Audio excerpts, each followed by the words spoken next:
Hello दोस्तों, नमस्कार। मैं डॉक्टर गीता अवस्थी आपसे मुखातिब हूँ।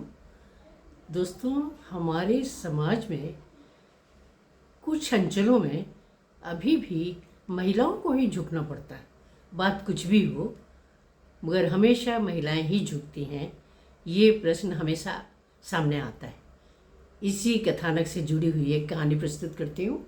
कहानी का शीर्षक है रीढ़ की हड्डी। नेहा थककर चूर हो गई थी। डॉक्टर के क्लिनिक पर गई थी। काफ़ी समय लग गया था। एक तो वो वैसे ही दर्द से काफ़ी समय से परेशान थी, इस पर क्लिनिक की भीड़। डॉक्टर ने दवाओं के साथ एमआरआई भी लिख दिया था। नेहा को मशीन देखकर ही बहुत डर लगा था। वो दर्द सहने को तैयार थी, पर उस मशीन पर लेटकर पूरी बॉडी का अंदर जाना बहुत डरा रहा था उसे। परेश के बहुत समझाने पर वो तैयार हो गई थी और मशीन के बेड पर लेटकर आंखें बंद कर ली थी। जीवन के कुछ सुनहले क्षण याद करने की कोशिश कर रही थी। वो लंबी मशीनी खतरनाक यात्रा बड़ी मुश्किल से पूरी हुई थी। रिपोर्ट देखकर डॉक्टर ने कहा था, अब आप झुकना छोड़ दीजिए। बहुत सावधानी रखिए, वजन मत उठाइए। उसे बड़ी राहत मिली थी। जिंदगी में पहली बार उसे किसी ने कहा था कि अब आप झुकना छोड़ दीजिए। पूरी जिंदगी उसने सिर्फ और सिर्फ झुकना ही सीखा था। बचपन में तेजी से दौड़ते हुए बाहर खेलने भागती थी। बाहर खेत के मैदान में सभी सहेलियां इंतज़ार करती थीं। वो स्कूल के बाद ट्यूशन चली जाती थी। उसकी गणित हमेशा कमज़ोर जो थी, इसलिए हमेशा ही वो लेट हो जाती थी। खेलने के लिए सहेलियों के मुंह बने होते थे। खेल का समय कम हो जाता था, वो भी मेरी वजह से। वे लोग पूरा गुस्सा मेरे ऊपर सिर पर जोर जोर से थपड़ियाँ मार मार कर निकाल लेती थी। खेल की बात थी, इसलिए कुछ कह भी नहीं सकती थी। कहे तो वो दादी को भी कुछ नहीं पाती थी। जब वो माँ से कहती थी, बहू इस लड़की को थोड़ा झुकना सिखाओ, छड़े बछड़े की तरह दौड़ती हुई सीना तानने खेलने भागती है। लड़की है तो शालीनता से झुकी हुई चलकर जाना चाहिए। माँ निरीह आंखों से मेरी ओर देखा करती थी, क्योंकि उनका कोई वश चलता ही नहीं था। बाबूजी ने जिंदगी में कमाने के लिए कुछ नहीं किया था। दादी का आर्थिक वर्चस्व भी पूरे घर में छाया रहता था। बाबूजी दरवाजे बैठे यार दोस्तों से गप्पे लड़ाते थे। राजनीति पर चर्चा चाय के दौर के साथ साथ चलती थी। बाबूजी के कुछ दोस्त तो शाम के अखबार थे। गांव की सारी खबरें शाम को बाबूजी को मिल जाया करती थी। दादी अपने इकलौते बेटे को बहुत लाड करती थी। नेहा के लिए दादी की ओर से रोज एक नई बंदिश लगाई जाती थी, जबकि नरेश के लिए पूरा आसमान खुला था। उसके स्कूल से आते ही दादी आले में छुपा कर रखी हुई मिठाई उसे चुपचाप पकड़ा देती थी। माँ को जोर से चिल्लाकर उसे दूध देने को कहती थी। अरे बहू, लड़का थक कर आया है दिन भर के बाद, पहले उसे खाने पीने को तो दे दो, बाकी काम बाद में कर लेना। माँ निरी आंखों से नेहा को देखती थी, मानो कह रही हो कि थक कर तो दिन भर के बाद तुम भी आई हो, पर तुम ये कह नहीं पा रही हो। माँ हमेशा सिमटी झुकी झुकी सी काम में लगी रहती थी, जैसे कि वे नारी जीवन की झुकने की पराकाष्ठा तक पहुंच चुकी। दादी ने उन्हें नारी जीवन के उच्चतम आदर्शों तक पहुंचा दिया था। एक दिन बारिश के दिनों में स्कूल से नेहा सहेलियों के साथ लौट रही थी।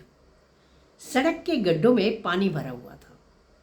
पानी पैर से उछाल उछाल कर चलने में बड़ा मज़ा आ रहा था। हम सब सहेलियां एक दूसरे पर उछाल कर पानी फेंक रही थी। नरेश वहीं कहीं से गुजर रहा था और मेरे घर पहुंचने के पहले ये खबर घर पहुंच गई थी।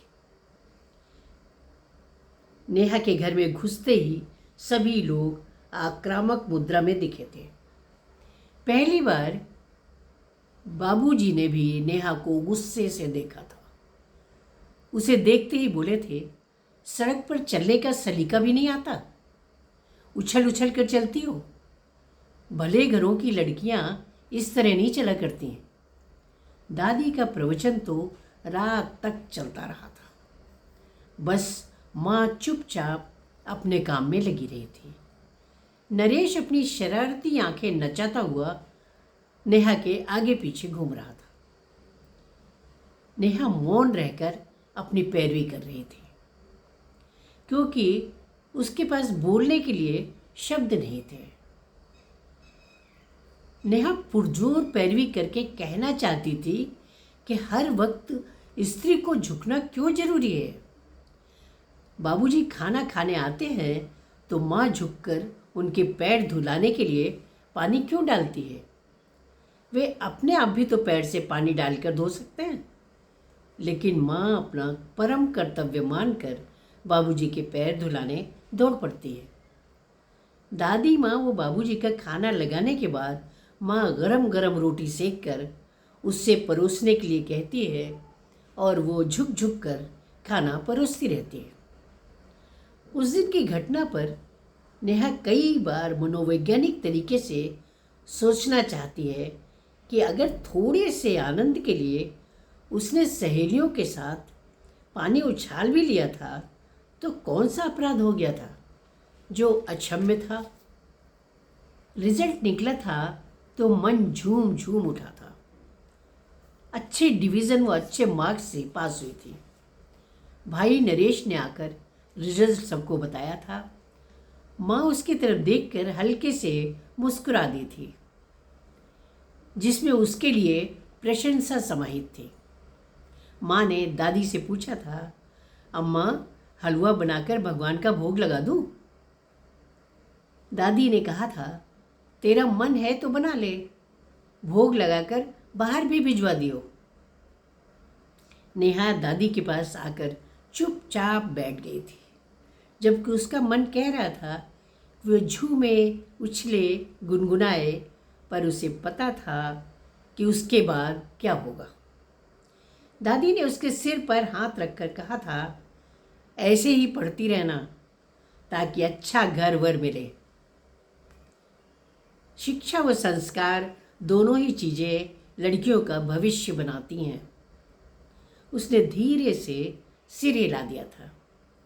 कभी कभी उसका मन होता था कि वो दादी की गोद में सिर रखकर बड़े लाड से उनसे पूछे कि आपका मन कभी नहीं कहता कि खूब एंजॉय करें, पर ऐसा सपना देखना भी बेकार था। उसने जब से होश संभाला था तब से वो देख रही थी कि अगर कभी किसी समस्या पर माँ व दादी के बीच बातचीत होती थी तो माँ ही झुक जाती थी। निर्णायक फैसला हमेशा दादी का होता था, चाहे बात माँ ही ठीक कह रही हो।